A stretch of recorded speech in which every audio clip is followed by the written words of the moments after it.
Ladies and gentlemen, boys and girls, people of all fandoms, welcome to the Ferret and Raccoon podcast, the best and worst of 2017. I'm the Angry Raccoon, and it's just me on this podcast. I'm all alone. Everyone was kind of unavailable to record this one, which makes sense because we are recording and uploading it slightly earlier than usual. So, yeah, I can understand why I'm pretty much on my own, but that doesn't mean this podcast isn't going to be that less interesting. So yeah, as you can probably tell, this is going to be a bit of a special podcast because we're basically not doing any news and we are essentially going to be talking about the bad and the good of 2017. Well, in my opinion alone. I'm not sure what we're going to do about Ferret and Ace's picks. We'll have to see. Maybe we'll sort something out next year. But yeah, it's just going to be my stuff. So essentially how this podcast is going to work, if you never listened to any of our specials, is basically we're going to go in a somewhat alphabetical order, talking about certain mediums in sections and subsections. And the general gist of how the sections are going to go is honorable mentions, then we'll go favorites, then we'll go worst, then most disappointing, and there'll be other kind of deviations as well. So yeah, keep that in mind that not all of my lists are completely full. I mean, we are doing like, favorites can only be like 10, but your honorable mentions can be more than that, not everything's going to be that crazy for the most part. There are rules we had to set aside, like for music, it's only one artist per list.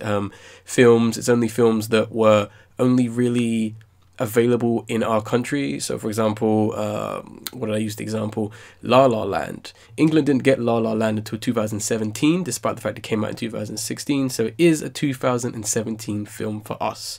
So yeah, I think I've kind of run through most of the rules. I'm actually going to, in the download link in the description, I'm actually going to put the rules there so everyone else can kind of do their own lists in our kind of style. And maybe if you guys have your own lists, best and worst, you can let us know. Email us at raccoonplusfriends.gmail.com. Links in the description, and you can find it pretty much everywhere on any video we make. But yeah, I think I've kind of gone through all the formalities for the most part. I will kind of say my voice is a little sore today. I should be good, so if you hear any coughing, that's probably just bad editing on my part, and the fact that I alone am talking. So yeah, without further ado, let's get right into my/Raccoon's best and worst of 2017, and we're actually going to kick it off with albums for the most part. Now, we never talk about music on the podcast, which is a bit of a shame, I think, because, I mean, granted, it is an audible format, but still, it's kind of, well, I find it tricky to talk about music sometimes, I feel, and even with my lists, they're not going to be the most descriptive things of my stuff. It's kind of hard to say. Like, I listen to a lot of music that's definitely more about the sound, and I also find it hard to describe the sound. So a lot of these albums, I'm just kind of going to say they were good, and if I do get the genre wrong or describe it as a different genre, just keep in mind that I honestly don't care about genre. It's just whatever sounds good to me. So yeah, we're going to kick it off with albums, honorable mentions. For all the honorable mentions, I'm basically just going to skip through them real quickly because you don't really need to hear me explain why they're on here, because I'd imagine you guys are going to check out the list if anything sounds interesting enough to you, or whatever. So yeah, let's start off honorable mentions with number 14, Always, or as it's spelled with 2 V's, so Always, I'm guessing, with Antisocialites. Pretty good art pop, fun album. See, already I can't even describe the genre of what they are. So yeah, really good album, really loved it, nice and short. Number 13 is Milo with Who Told You to Think. Art rap artist Milo coming through with another album which I didn't quite enjoy as much as his previous album, So the Flies Don't Come, but still had some great tracks. Really enjoyed this one. Definitely give it a listen if you're interested in some art-based rap that essentially has tons of references, lots of philosophical themes as well. So yeah, number 12 is going to be Mount Eerie with A Crow Looked at Me. Now, if you can't tell just from the title alone, this is a very sad and depressing album because it essentially is about Mount Eerie talking about the passing of his wife, and the way he goes into detail and the way he phrases things and talks about things, and the fact that he's counting every day since she's been gone is just truly, it's powerful, but it's very upsetting. It's definitely an album that is interesting and great in the way it kind of talks about such an upsetting subject matter. So got to shout that one out. Number 11 is going to Sober Leader 1 with Electric. Electric spelled E-L-E-K-T-R-A-C, so it's kind of got a funky way of being spelt, and that's kind of relevant to the actual album itself, because essentially a live album coming from the artist Square Pusher. He's essentially got together with a bunch of other artists to essentially produce electronic jazz music. Now this is a live concert, so unfortunately the audio isn't great, but if you're interested in listening to some really fast, really energetic, electronic, groovy jazz music, please give this one a listen. Number 10, we have John Wayne with Rap Album 2. John Wayne is an artist I was not aware of until literally this year, but he came together with a pretty solid rap album, basically. So I'd give that a listen if you're looking for a brand new rap artist who has definitely an interesting way of kind of flowing his rhymes and kind of looking at things, and he's not kind of just rapping about, you know, this rapper, that rapper. It's not too braggadocious for the most part. It's more about him, if anything. And number 9, we have Washed Out with Mr. Mellow. This is an album that definitely lives up to its title. One of the best things about the album itself in the physical is that if you get the CD, you get a free DVD. Well, not free because you paid for it, hopefully. You get a DVD that essentially has all the music videos of every song on the album that essentially makes it into kind of like a mini movie. It's like 30 minutes, but it's a nice thing. Really great, spacey, mellow, kind of chilled, relaxed, somewhat psychedelic in terms of its visuals and kind of what it's presenting. Album with lots of like weird samples about like I think there's one where it literally is talking about I've been daydreaming my whole life, you know, and it's kind of spaced out and all that. So yeah, really fun album. Number 8 is going to Desired with The Sweetest Dream. If you're a big fan of anime references, the whole vaporwave kind of movement, new disco, new funk kind of stuff that kind of spawned from vaporwave, definitely give this one a shot, because I think it is one of the best releases in that kind of genre. Please give it a listen. Number 7 is going to Knowledge. That's Knowledge spelled with an X instead of an O for some reason, with his Beat Tape, which I'm not sure if it's an album or not, but given its short length, I'm counting it as an album, and that's kind of why it's on the honorable mentions, because I don't really know what it is. And that's going to be WT.PRT10.8_. Yes, really catchy name. Really interesting beat tape. He's released about 50 this year, because the guy is just always producing music. This is my favorite because it has some great uses of beats, great remixes, adaptations of song. There's a really great one, Sneaking, which is, I believe, a reimagining of one of Drake's songs. And as I think some people know, I don't like Drake, but I love this song because it's just so much energy. Please listen to this. It's definitely weird and whacking in its own kind of place. Number 6 is going to Kilala with Take Me Apart. I think that's how you say her name. I don't know. I even if it isn't, I just kind of like saying that. It's spelled K-L-L, excuse me, K-E-L-E-L-A. Take Me Apart. Really great, heavy, bassy, spacey R&B coming from her, I believe her first debut album. So she's definitely one to keep on the map. Really give this a shot if you're actually looking for modern R&B and a tiny little bit of soul. So definitely keep that in mind. Number 5 is going to Thundercat with Drunk. Probably his most comedic and fun album yet. Lots of groovy basses, lots of lovely harmonies with Thundercat's voice in a very tongue-in-cheek way. There are heartfelt songs, but there are very comedic songs. One I'm going to talk about slightly later. One of which is Friend Zone, which has probably some of the funniest lines I've heard this year. Because obviously the friend zone is a concept that most people do or don't believe in. So yeah, there's a great line where he's essentially saying, you stuck me in that friend zone, that's that bullshit. You know, and kind of saying other things like, oh yeah, instead of talking to you, I am going to play Diablo, but actually I'd rather play Mortal Kombat. You're going to love my Johnny Cage. Really silly, dumb stuff like that. So definitely give that a listen if it sounds like it's up your streak.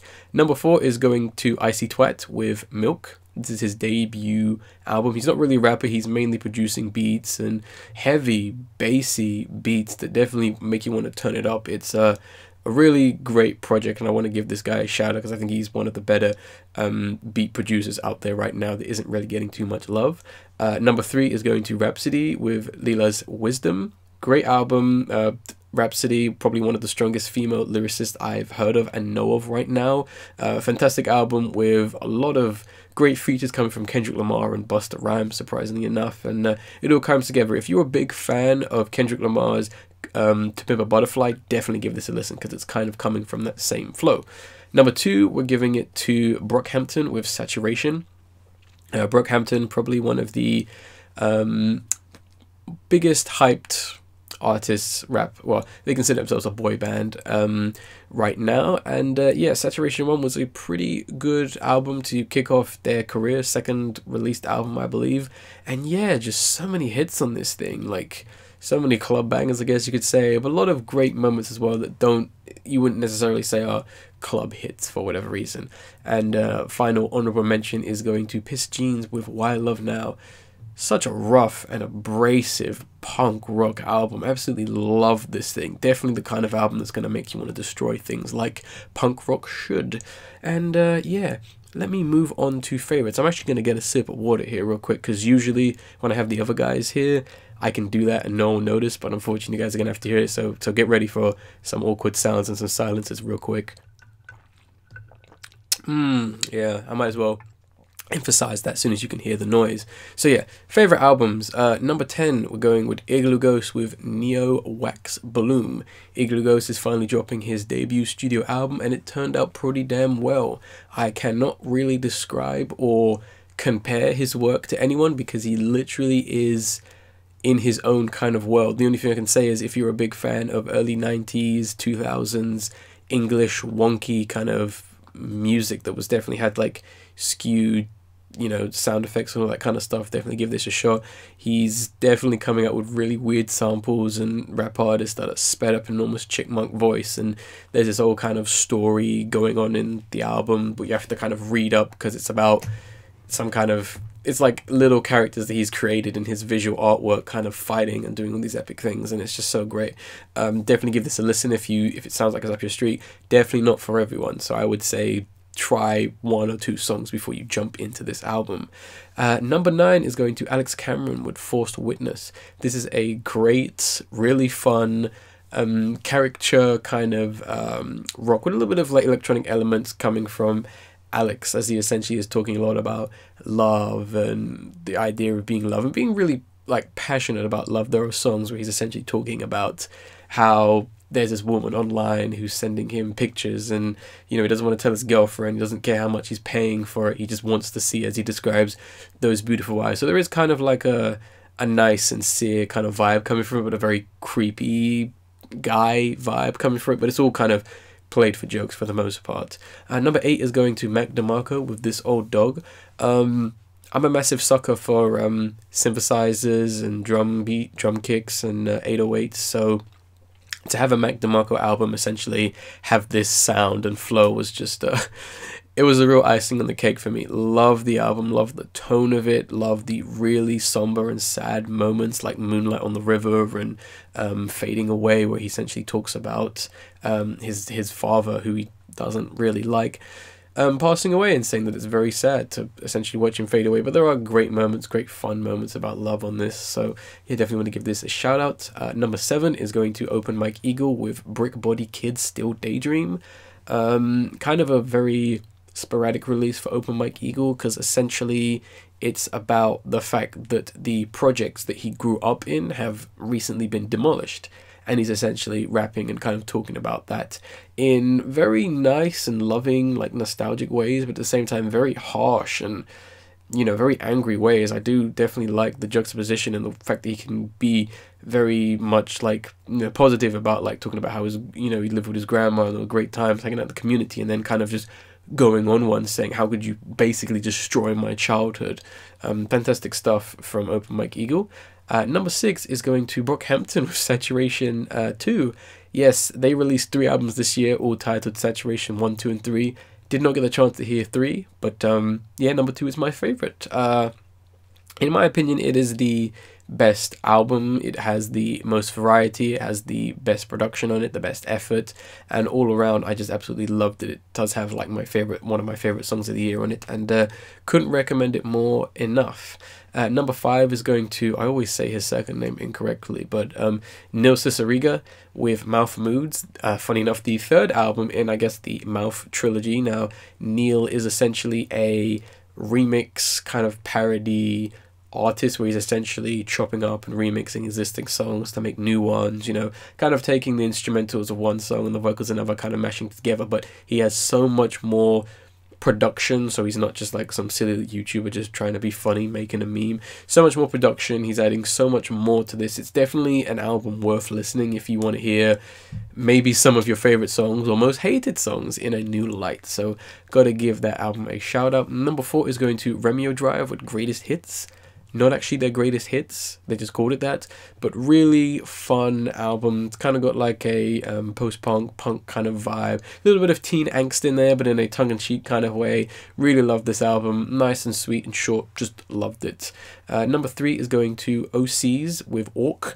Another album that definitely lives up to its title because the front cover of it features an image of half of the face of an orc that looks like it's taken from a obscure early 70s to late 80s fantasy animation, and essentially this album sounds like it's the soundtrack to said fantasy thing. It's very abrasive, it's very colourful, it's very unique, it's very fantasy, oddly like, and it just really works out. It's definitely got a lot of energy and a lot of fun to it, so please check this one out. Number 2 is going to Gorilla Toss with GT Ultra. Another really fun like art rock album which I absolutely loved. Very short once again, and it's just got so much energy and so much creativity. I'd kind of like to say that apart from the very weird lead vocals, which might be a turner for some people, a lot of the songs and almost every song kind of feels like it could be the opening song for an early 90s cartoon. I'm just kind of gonna leave it at that, but please, this is probably one of the most underrated albums of the year. Please go listen to Gorilla Toss if it sounds like it might be up your streak. And number 1, I had to give it to Tyler the Creator with Flower Boy. This album is essentially about Tyler the Creator getting in his car on a Sunday in the summer, driving around a sunflower field and reminiscing about the good times and the bad times and where he is right now. And in some regards, this is a very beautiful album because the production and the instrumentals are fantastic. The guest features are very interesting and diverse. There's a lot of great moments where Tyler is talking about love, his sexuality, and also talking about his past and, you know, whether he deserves to be in this great position he is right now. And funny enough, Tyler doesn't actually do a lot of rapping on this album. He mainly kind of lets everything else speak for him, and I think for that the album has come out a lot tighter, and it's definitely shown a real progression in Tyler the Creator's work. It's very crazy to listen to this album and then go back to his first album titled Bastard. It's amazing what can happen over the span of about like 8 years, I believe. But yes, that was one of my top 10 albums. Real quick, I don't actually have any worst albums, but I do have most disappointing, so I'm going to run through them really quickly because there really isn't too much to say about them. And the first one is going to be Father John Misty with Pure Comedy. Simply put, I just didn't care for this album. It was, I think, just too skeletal, and I just really didn't care. It didn't really reach me in any kind of way, and I kind of heard people say it was a good album, but yeah, I'm not going to take credit away from Father John Misty himself for being a fantastic writer, so I'll give him that. Next one is going to be Kendrick Lamar with Damn. This album was almost not good if it weren't for songs like Humble and DNA, but I have no idea what Kendrick Lamar is saying on this album for most of the time. It doesn't seem to make much sense, and I kind of get the vibe that Kendrick Lamar is selling out. So yeah, I'll leave it with that statement. And number 1, this one really hurts, and that's going to be Gorillaz with Humans. Once again, not a bad album. I think the first half is definitely the stronger half, but after the song Andromeda, it kind of just becomes a weak mess to me, and not a fan, honestly. I've come to really dislike the album. I completely understand why other people like it, but the Gorillaz can do much better. So yeah, that's why it's my most disappointing album of this year. Real quick, we're going to blaze through EPs with my honorable mentions. My only one honorable mention is going to be Lone with Ambivert Tools Volume 1. really great clubhouse bangers with a little bit of a spacey kind of chill vibe to it. So wanted to give that a shout out. And jumping straight into my favorite at number 4 is Lone with Ambivert Tools Volume 2. I think this is the stronger of the two, although we said there's going to be 4 more. But yeah, Ambivert Tools Volume 2 has it's just a more peaceful, richer, more colorful, organic like sounding EP, so I had to give it to that.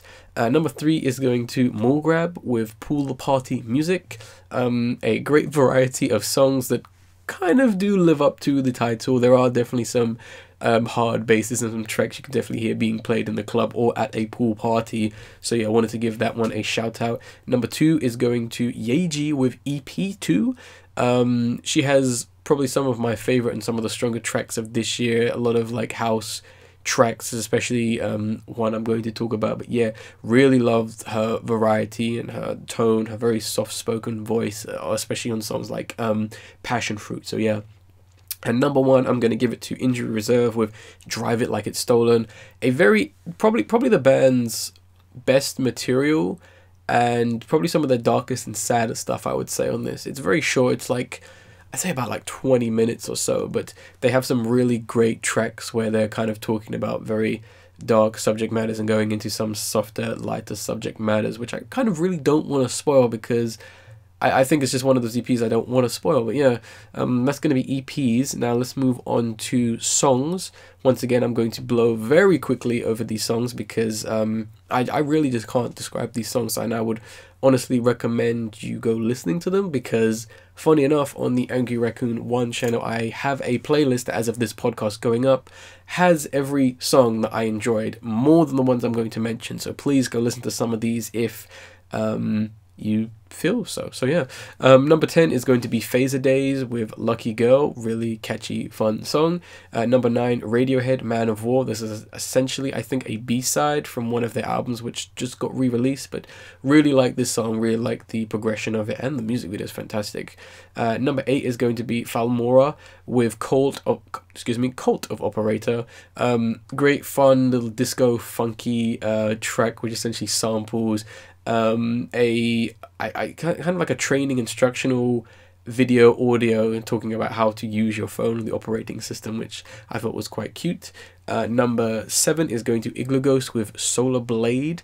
If you want to get into Igloo Ghost or try and get into Igloo Ghost, start with this song, but I will say the music video itself has a strobe lighting effect on it, so please be wary of that. But yeah, really great track, has a very odd sample that's sped up in a very chipmunky way, and yeah, just a really great track for the most part. Number 6 is going to Washed Out with Hard to Say Goodbye. Really sweet, kind of sad song, essentially about it being hard to say goodbye, whether or not you know why you're saying goodbye to someone you may or may not have loved. Number 5 is going to Danny Brown with Kool-Aid. This song is coming off the Silicon Valley soundtrack, so I guess Danny Brown just did a song and it came out pretty fun. I really like this one. It is essentially about Kool-Aid, basically. Number 4 is going to Quasar with A Song for Us. Really great club track, house influence, has a great sample, great use of voice melody and that, so really love this one. Number 3 is going to Dram with I Have a Dream.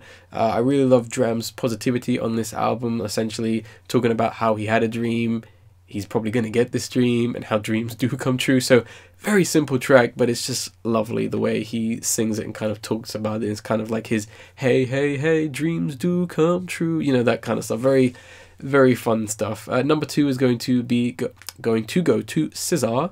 I think that's how you say her name. It's SZA with The Weeknd. Love this track. Such a sweet and beautiful track, essentially about literally just kind of being in a position of kind of like sharing someone and kind of being in a relationship sense, where she kind of just says, you know, Monday, Tuesday you can have him, but I have him for the weekend, you know, your man is looking forward to me on the weekend. That's our time. That's what I want from him, you know. So great track. And number 1 is going to Princess Nokia with Goat. Now, although it is spelt as if it's a definition of greatest of all time, she doesn't necessarily regard herself as the greatest of all time, as you find it in the song, and especially with the line where she's like, I am the goat eating off the land. So it is kind of tongue-in-cheek. It's more a song about her feeling herself, with this really weird instrumental where it sounds like a violin strum that's like echoed and stretched out. It's so weird, but it's so great. And let's move on to favorites, and starting at number 10 is going to be Grab with Catching Feelings. Love this track, love the very somber and hard-hitting bass that comes from this track, and the sample used from an Outkast song, which I actually got, which I was like, damn, that really works, given the context of the song and I guess music video. Number 9 is going to Clarence Clarity with Nay Slayer Gold Sayer. I said that wrong, that's Nay Sayer Gold Slayer. It is a bit of a tongue twist, so yeah. Really love this track, really fun and silly song about, kind of don't know, I'm kind of just enamored about the production, so I never really kind of read into it, but it's essentially a really great song which I loved. Number 8 is going to Gorillaz with Saturn's Bars. Really great track. This song still kind of amazes me as to how it's meant to work. You essentially have Pop Can, who is a Rastafarian rapper, singer, who essentially is kind of giving this very personal and very harsh rap over this like very odd, like heavy buzzing bass, which I absolutely love. Number 7 is going to Thundercat with Tokyo.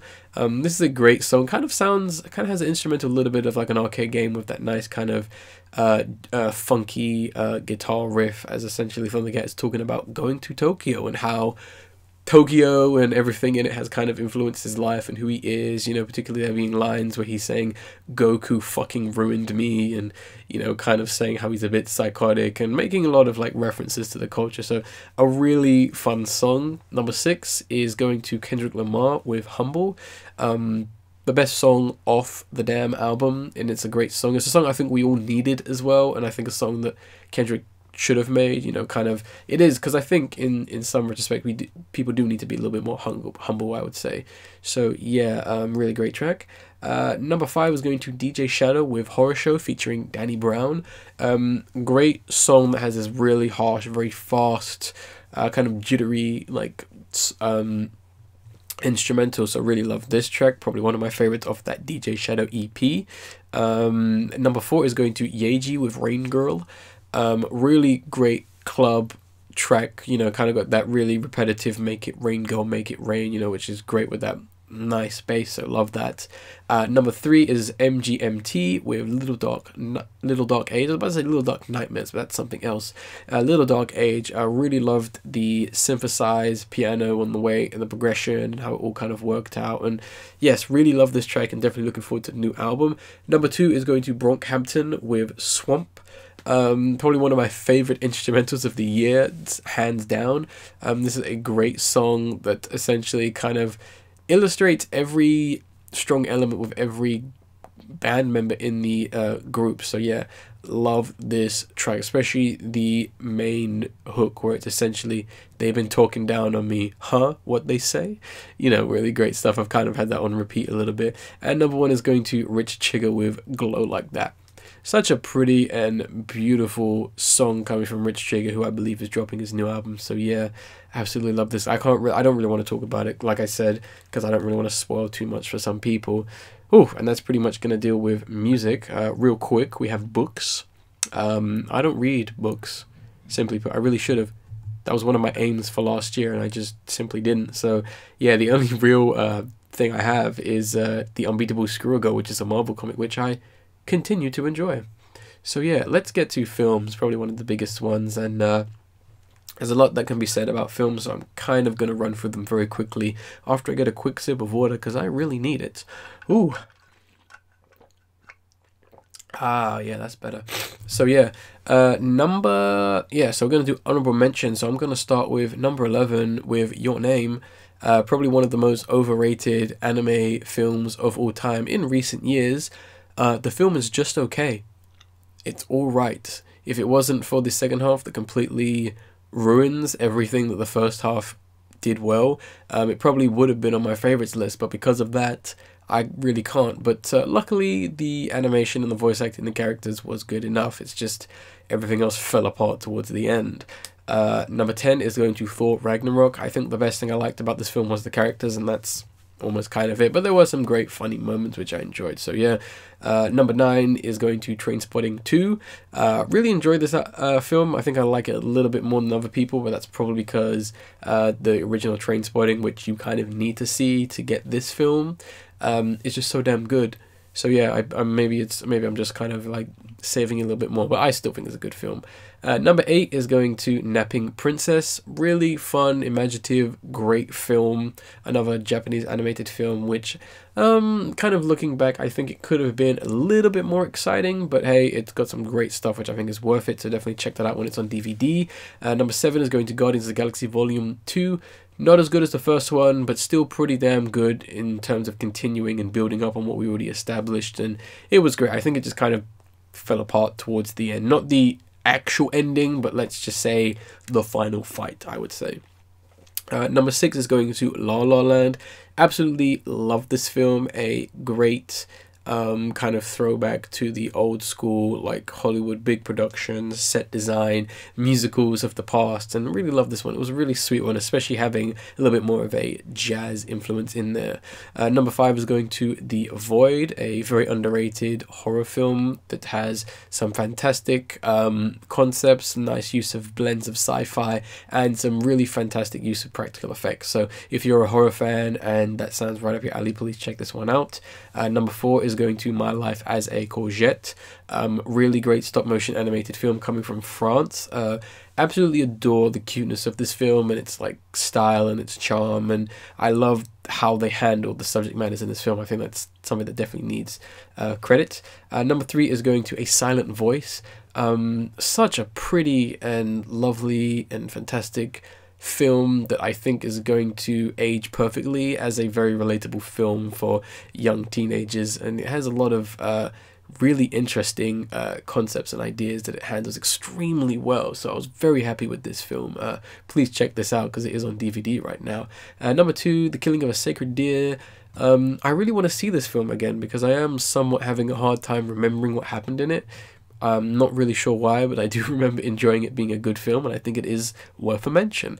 And number 1 is going to be Split, which is a shocker because it was a pretty good film from M. Night Shyamalan. And if you don't know anything about Split, good. Just go watch it. That's all I'm really going to say. And let's go into my favorite films, period of 2017. And with most of these, I'm pretty much going to blaze through. So we have Raw, which was a pretty good kind of horror film which handled the more disturbing aspects of it very well, so I'll give it props for that. Really good film. Number 9 is going to Dunkirk.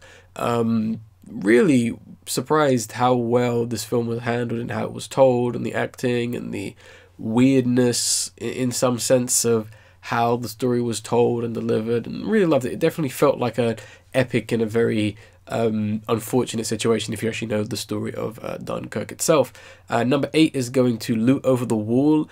Really fun and enjoyable animated film I think anyone can enjoy. It has nice elements of magic and music mixed into it, and it's coming from such a great director. Really love this film. It's just really fun, and it has some of the best characters and character designs and some of the funnier and more relatable moments I've seen in an animated film in a long time.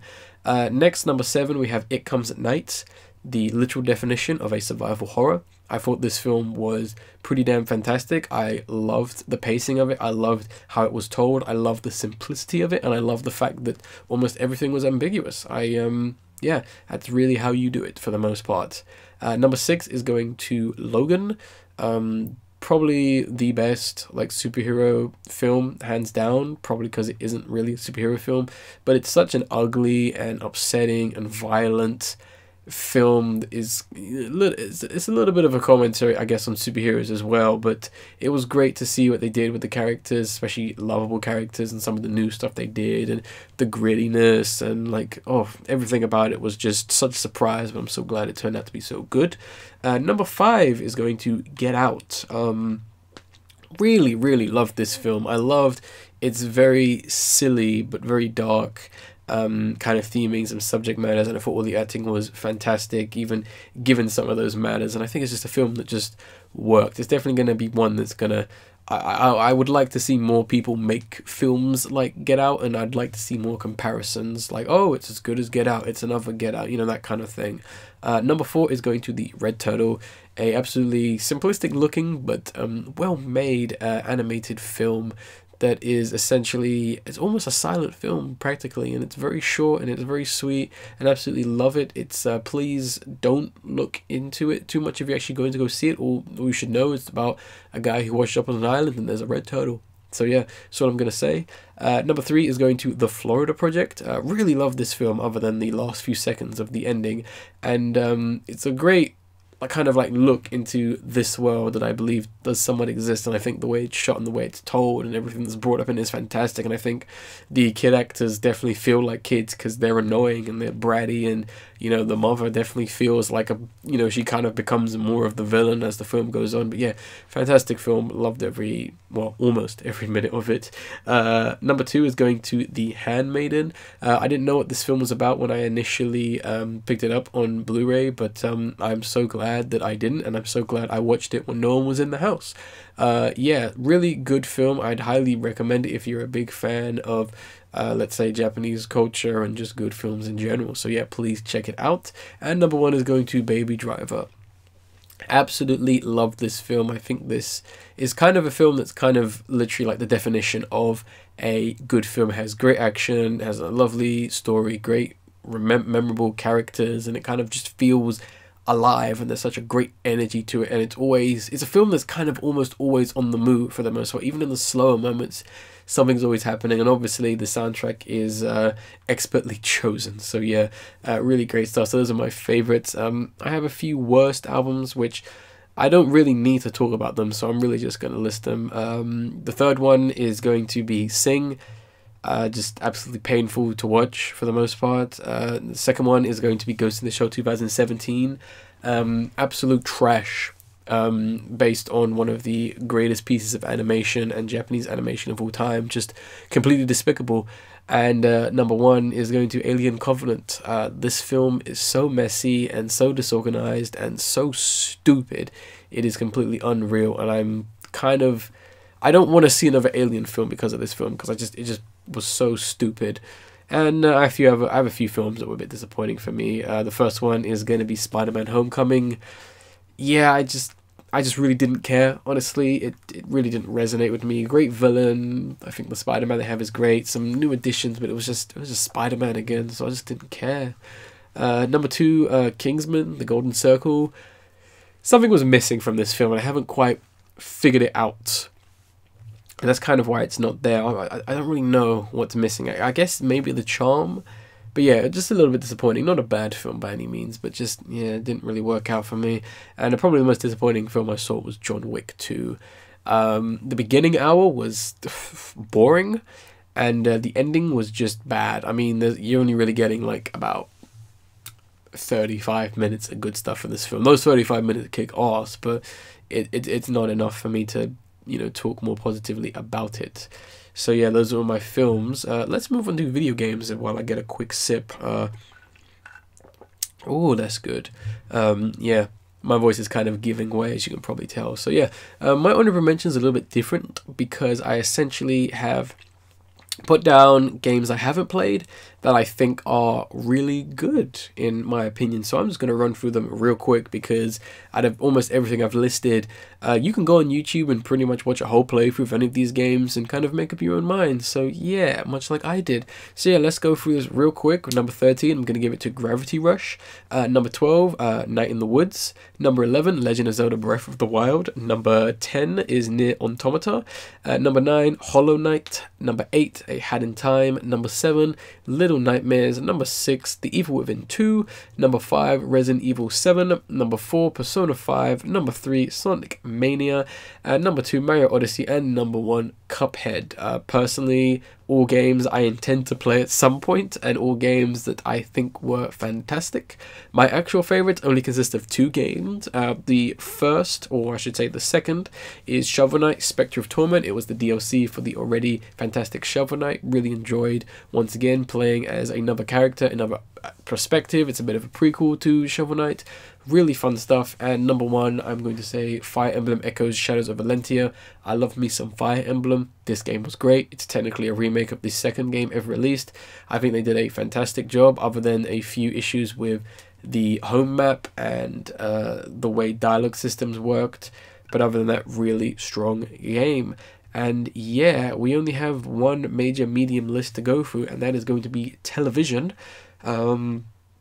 My television list is kind of weird because I'm kind of going to do other videos based on certain other things. So yeah, some things might not line up with said videos, but I'm going to go through honorable mentions. First honorable mention is going to be Princess Principal, which is a really fun steampunk throwback time era spy series about like female spies, you know, doing espionage and stuff in England. So really fun stuff.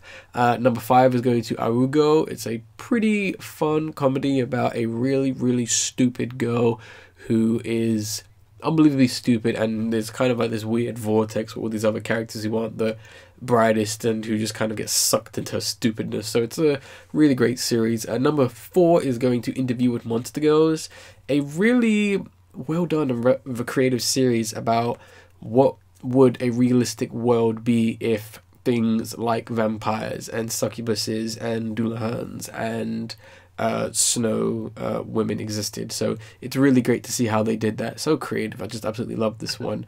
Number 3 is going to the Channel 4 reboot of The Crystal Maze. Really loved it. David Atawari, I always forget how you say his name, was great as the presenter, and I think they did a really good job recapturing that, because I never gave a damn about the original series, but I prefer this one overall. Number 2 is going to Robot Wars Series 9. This was the first of 2 series in 2017. This one was pretty good. It definitely spawned a lot of good stuff, which I'm going to talk about slightly later on. And number 1 I'm going to give to DuckTales 2017. Great use of animation. They're somewhat staying true to the original series, although Disney XD is kind of messing up the episode structure and kind of just being dumb. But yeah, I'm not really going to fault the actual people who make the show. Let's move on to my actual favorites of the year. So my favorite TV shows, number 10 is going to be Robot Wars Season 10. I kind of talked about this on the previous podcast, but yeah, it was pretty damn epic and fun. You had lots of tension, destruction, beef. We had like that 10 last robot standing battle in the final episode, and it was a real story. It was a real journey, I find, with this season, so I absolutely loved it. Number 9 is going to Rick and Morty Season 3. I think Season 3 has probably some of Rick and Morty's best episodes, and they're not going to be the episodes I think fans are going to claim are the best. They're going to probably pick something stupid. Some of the best episodes involving characters that aren't Rick and Morty, which I really did appreciate, because I do like those characters and I do like hating some of those characters. So yeah, really good stuff. Number 8 is going to Channel Zero No End House / Season 2. Really great horror series. I would strongly recommend it. Not a lot of people talking about this one. Maybe too many people sleeping on it, I think. But yeah, essentially the general concept of it is that there's this fun house thing that kind of just appears around the world, and essentially it's so scary that no one ever survives the fifth room. So yeah, really great stuff. Number 7 is going to We Bare Bears Season 3. They've come a long way since Season 1, and they have just been going from strength to strength, really creating such a big universe for this series. And it's just a show about 3 bears, but they've got so much to draw from and so much to do. It's absolutely fantastic.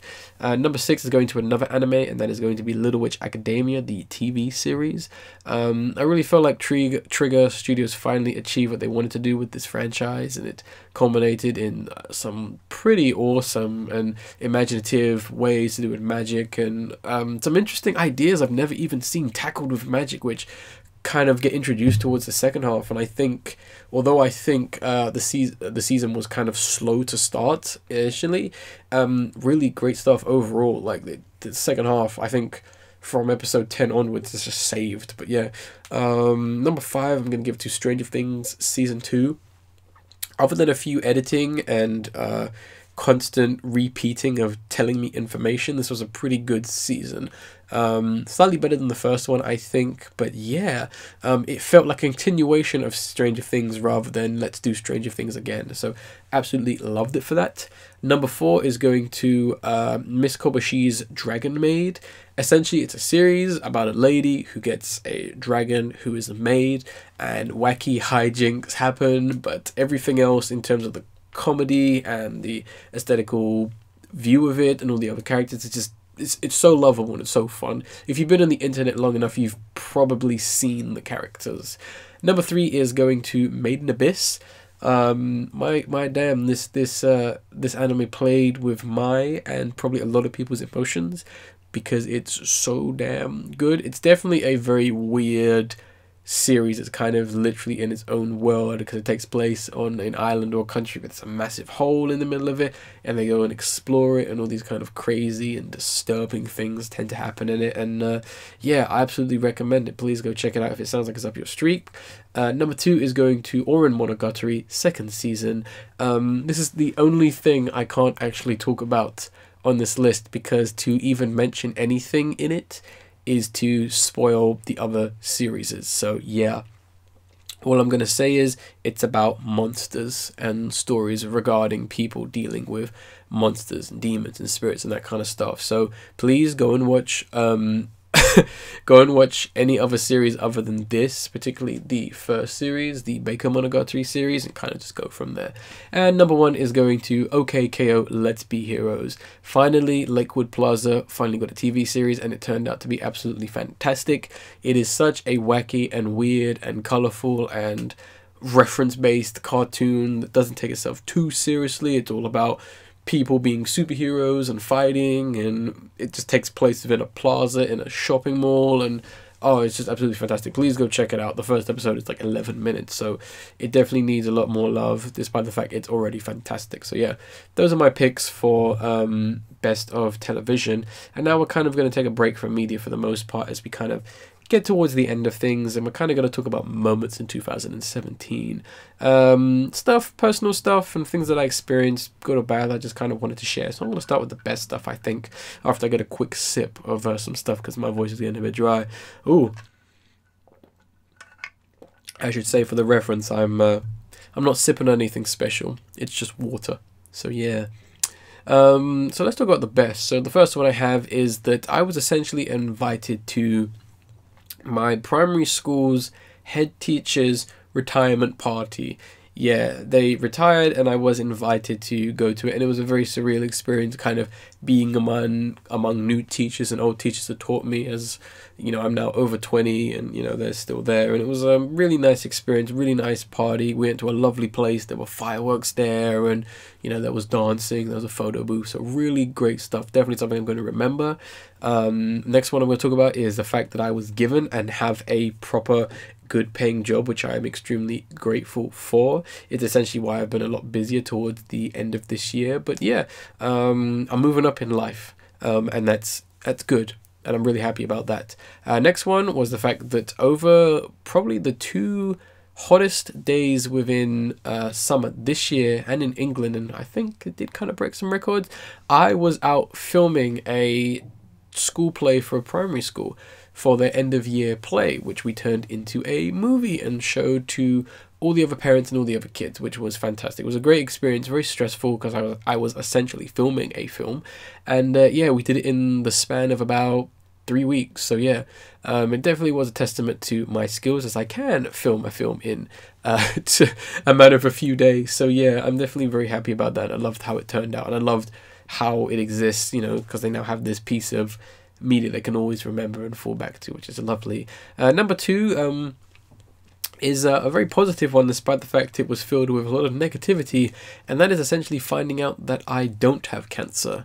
So yeah, very early on this year, I had a bit of a scare where I thought I might have had cancer. So I had to go to the doctors, double check, find out, a lot of waiting. I don't have cancer, which is great. The other funny thing, well, I shouldn't say funny actually, the other really upsetting thing was that if I did actually have it, I would have been pretty upset, because would have been something that could have been prevented from years back. So yeah, I would have been livid. But yeah, whatever. And the last one I'm going to talk about is my 2017 birthday. We had a lot of fun. Essentially, a bunch of friends came around mine. We played games. We ate pizza. We had a really good time. A lot of inside jokes were made, which were referenced on the podcast, mainly at Ferret's expense. But yeah, really fun time. Hopefully my next birthday, which is very soon, is just a little bit better. Next, I have some ones that... some of the worst ones. So this one kind of just went in, and that is the fact that net neutrality was completely ignored and is dead. Yeah, I have no idea what the fate of the internet is going to be for America, but all I'm going to say is I'm pretty panicked, and I want to make sure everything's ready before anything bad happens. So yeah, not good to hear about that. Next one I will talk about is the whole alt-right Nazi thing this year. No idea what that was actually about. I did ignore it because I ignore stupid stuff like that. But yeah, stop it. Stop doing that. Just don't give these people attention, simply put. And if you honestly believe in that, then you really need to rethink life.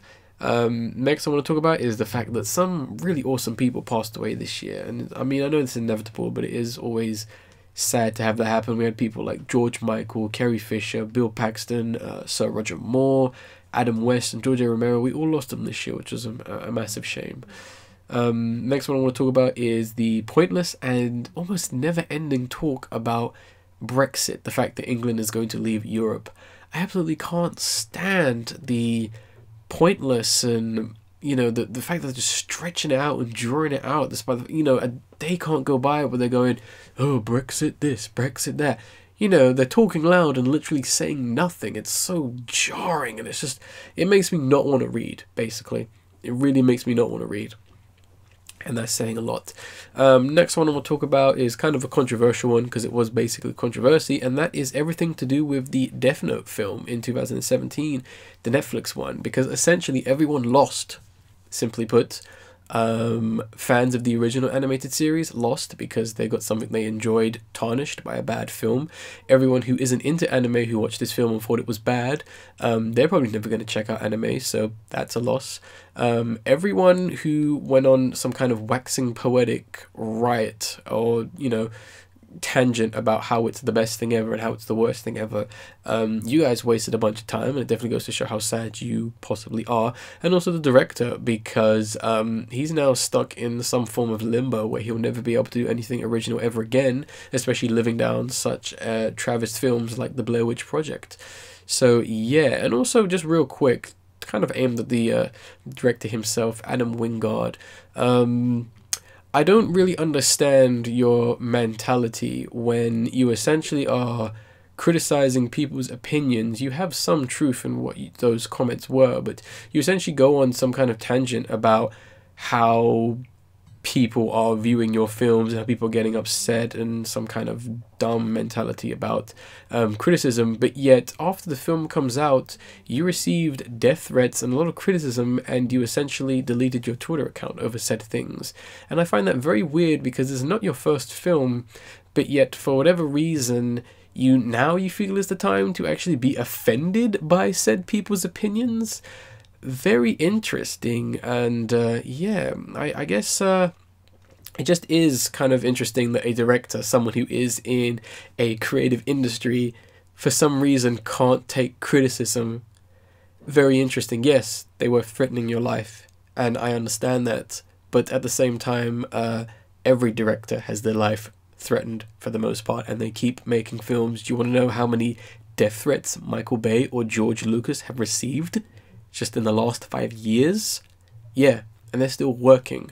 Yeah, get over yourself, stop being a crybaby, and simply put, if you can't stand the heat, get out of the kitchen. And that's where Adam Wingard ends, basically. And the last thing I want to talk about is things at my house not being too good. If you hear a lot of screaming and shouting on this year's podcast, that's because certain people are being scum. So yeah, let's leave it at that. Real quick, I want to go over some news stories that I really liked this year.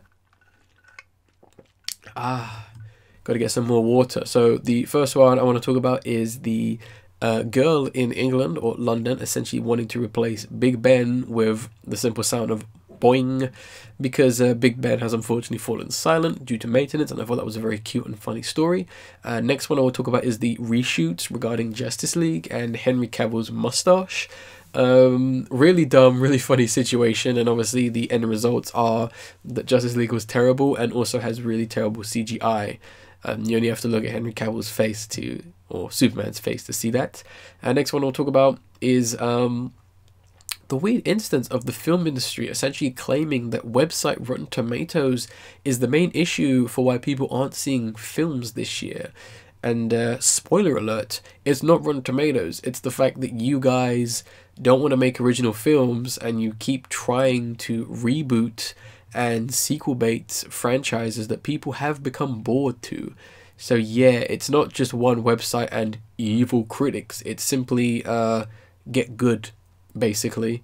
Because yeah, as you probably already noticed, weren't a ton of sequels on my top 10 list. So yeah, next one I'll talk about was the battle between Shia LaBeouf and 4chan over the He Will Not Divide Us protest, which was an ongoing battle based on Shia LaBeouf having first like this camera which people could talk about, kind of protesting the current president in 2017. Then it became a flag and they went out using all kinds of science and technology to take it down, and oh, such a fun mess. And speaking of messes, actually, my favorite one is actually going to go to Fire Festival. That is Fire, spelled F-Y-R-E. Everything to do with this was so hilarious. I mean, yeah, it's fun. We can all laugh at rich kids and stuff like that, how they got ripped off and how it was a really serious situation with lots of fraud and, you know, just upset and all that. But yeah, it's definitely going to be something we're going to be talking about in 2018, I think, because someone is definitely going to jail and someone is definitely being sued over that. So yeah, I'll kind of just throw that out there. Favorite podcast moments? I have quite a few. The first one I want to talk about was us discussing the Oscars back on podcast 57. Obviously, as we know, 2017 had probably one of the biggest disasters regarding the Oscars. And the fact that they messed up the best winner when some idiot decided, instead of actually giving the envelope that said who the winner of Best Picture was, he decided to take a picture of someone backstage. So yeah, originally we thought it was going to be La La Land, but it was actually Moonlight, and it was just this filmed mess that took place on stage. And obviously everything to do with Jimmy Kimmel is it Kimmel? Was just absolutely disgusting. Oh boy, next I want to talk about the discussion we had regarding us being in the world of My Hero Academia back in 2000, not 2000, back on podcast 58. Essentially, My Hero Academia is a animated series where everyone is basically a superhero. So we decided to have a bit of fun of that, and Ferret decided he was going to be back to his old tricks, basically, and kind of hijack that discussion with some ludicrous remarks and ideas. Next is going to be essentially me talking about Pornhub wanting to save pandas with porn, which we talked about on podcast 60. And yeah, this is a really weird story because essentially what pandas, the only reason they're extinct is because they're too lazy to have sex. And Pornhub thought that if they encourage people on the site to dress up as pandas and, you know, do certain activities, hopefully they could show that to said pandas and that would encourage them to do it. But yeah, really, really weird stuff. Next is going to be us pretty much disregarding and insulting the Dark Universe. Universal's Dark Universe, we're going to reboot all the, you know, monster movie icons, and it was just a disaster from one film in. And yeah, I don't really need to talk about what we exactly discussed upon because everything came true, and that was on podcast 63. Next one is going to be us reacting and talking about the Pokemon Go Fest in 2017 on podcast 68.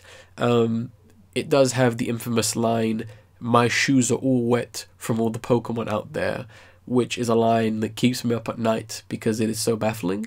Really loved this, really just loved how so much of a disaster it was. Next, I want to talk about all of podcast 69. We talked about the 9/11 trailer starring Charlie Sheen. We talked about the ISS Expedition posters and how they just, how they just went completely crazy over the years. And yeah, we had a pretty funny discussion about sex because it's podcast 69. And the last I want to talk about is quite recent, and that was the mini Q&A episode 1 we had on podcast 78, where we essentially asked some very common questions, and it led to some very funny moments and me questioning whether or not a film existed. So yeah, good stuff. Let's do some shout outs to people of this year, some shout outs and some call outs actually. Now I'm going to do the worst ones because I really don't like making bad people famous, so I'm going to breeze through these real quick. So I'm essentially EA, everyone who was in charge of the higher up production and all that at EA, you guys really messed up. Kadoaka, the Japanese distributing studio, which I think is kind of owned by Konami, you guys were doing some shady as hell stuff, and I really hope less and less people actually buy into your products because of that. And finally, YouTube. You guys screwed over everyone, and you seem to have no kind of remorse or understanding of what you're doing. And it's really scummy, and it's really upsetting, simply put. Best things, best people, best shout-outs. Let's give a shout-out to AA8 Rising. They are a publishing studio, recording studio that essentially have been responsible for really getting artists like Yeji and Rich Chigga and Joji, who is Filthy Frank, really on the map with their music, so give a props to them. All the Anime Unlimited, they are a anime distributing company, and essentially this year they managed to get pretty much, well, almost every Japanese animated film in cinemas, so massive props to them. I hope they can do the same for next year. Number 8 is going to Abroad in Japan, who is a YouTuber who does live in Japan, who I really do like his videos. He's definitely stepped up his quality and really is exploring parts of Japan and other things within Japan and other culture, which I really do appreciate, so got to give a shout out to him. Number 7 is going to the Super Best Friends Play, that consists of Matt, Pat, and Wooly. Fantastic content, guys. Loved you all year round. Same can go for my number 6, being Red Letter Media. Probably best known for their Mr. Blanket reviews, but I think in terms of the blanket reviews we did get this year were pretty good, as well as Half in the Bag and Best of the Worst, some fantastic episodes this year. Next, I want to give a shout out to Ralph the Movie Maker, who is, although he's more popular, he is still an upcoming filmmaker and film reviewer. I think his sense of style is really creative, and I love how he's been able to add a lot more characters to his reviews, and it's got a little bit more of a story to it, so props to him. Next, number 4, I'm going to go with Super Eyepatch Wolf. I love the fact that this guy is basically educating the masses on what is actually really good in this world and what's also not good in this world, so massive shout out to him. Next, at number 3, I want to give a shout out to The Needle Drop, Anthony Fantano, and I completely forget the other guy who does run the website and the channel as well, but I want to give a shout out to them for turning me onto some fantastic music this year. Number 2 is going to Video Game Donkey. He's dropped some very short but very fun and informative and hilarious videos of this year, so I want to give a shout out to him, and also I believe he is engaged to his girlfriend, so congratulations to him. And number 1, I want to give it to possibly my favorite YouTuber of all time, and that is Vash12349. His content has been hilarious and fantastic, and it's definitely been some of the best highlights of the year, so massive shout out to him. Oh, we're almost done, guys. Next, we have most anticipated of 2018. Let me get a real sip on this, because I might have to talk about some of these in a slightly more detail. Oh boy, yeah, so I think most of these things are going to be coming out in 2018. Things might change, so please don't get angry at me if I got it wrong. First, we're going to only have 9. So I'm going to kick off with number 9 is going to be Cardcaptor Sakura with Clean Card Harem.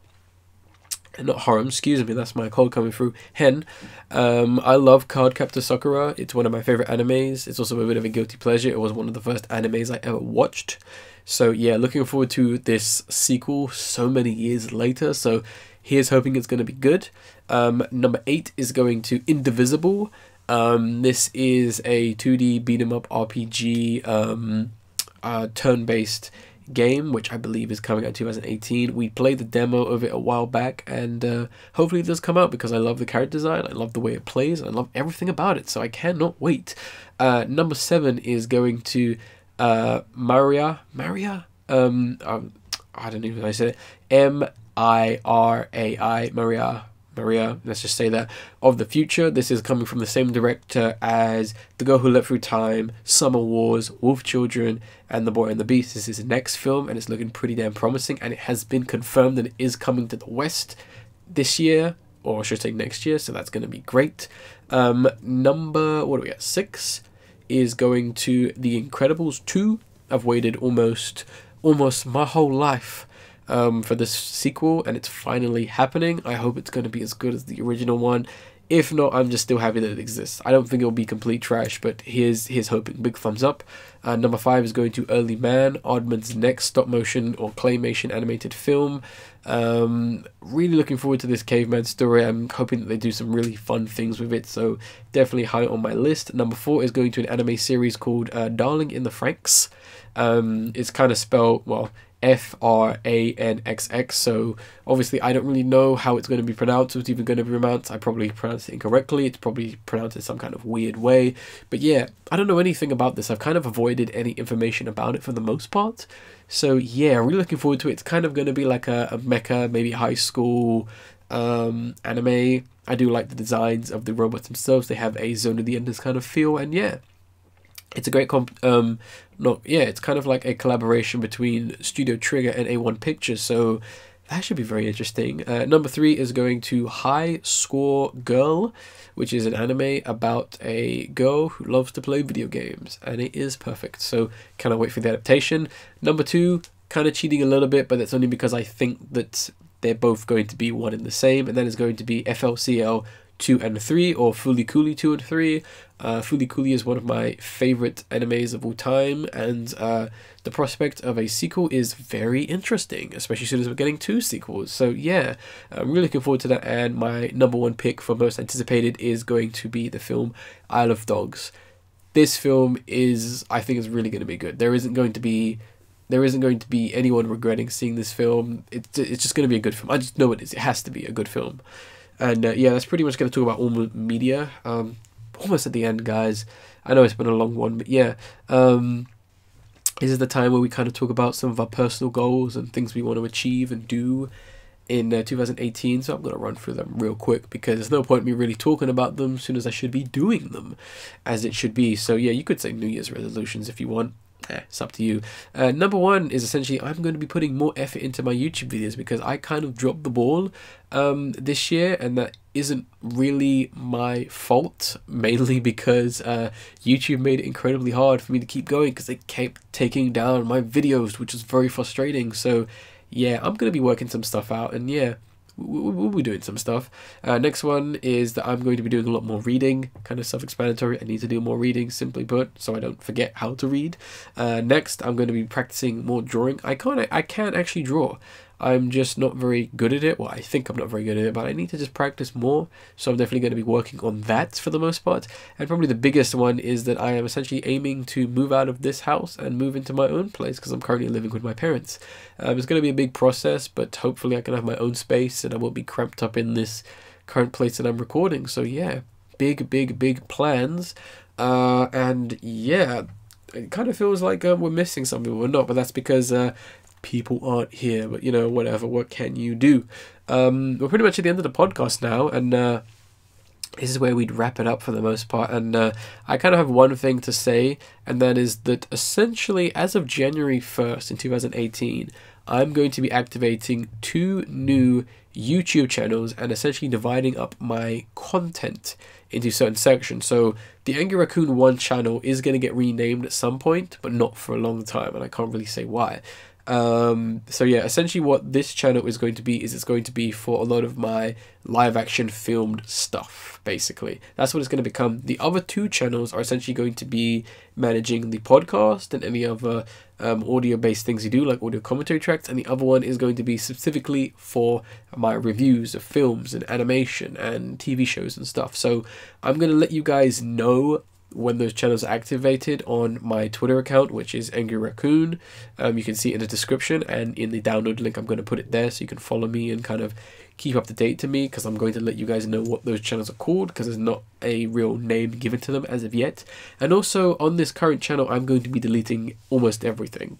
So if for some reason you want a video or you want to watch it one more time for whatever reason, download it or watch it before the 31st of January, because it's going to be gone. So yeah, don't worry about the podcast. You'll definitely be able to listen to all the previous podcasts leading up to said moment. And yeah, that pretty much brings us to the end of the podcast. I am going to leave you guys with a video of the episode, and that is going to be Kamasi Washington's Truth. This is a fantastic jazz piece. It is a very long jazz piece, and it's basically over a short film. And I think it's just so beautiful and so lovely. So I'm going to leave you with that. That is going to be in the description and the download link, which you can find with the upload. And yeah, if you guys have lists, or you want to tell me about something that was your best, your worst, most anticipated, or moments of the podcast, please let me know via the email raccoonplusfriends@gmail.com. That email was not changing. We're still leaving it for the new channels. And yeah, I guess the only thing left to say is I hope you guys have a wonderful Christmas, a good holiday. Please stay safe. And I, and hopefully everyone else, will definitely see you back in 2018 for hopefully a better year of good things and positive things. So yeah, on that note, I'll end this podcast like I always do by saying I was the Angry Raccoon, and I will see you on the next podcast. Alright, laters guys, goodbye 2017, and we will see you in 2018. See you later.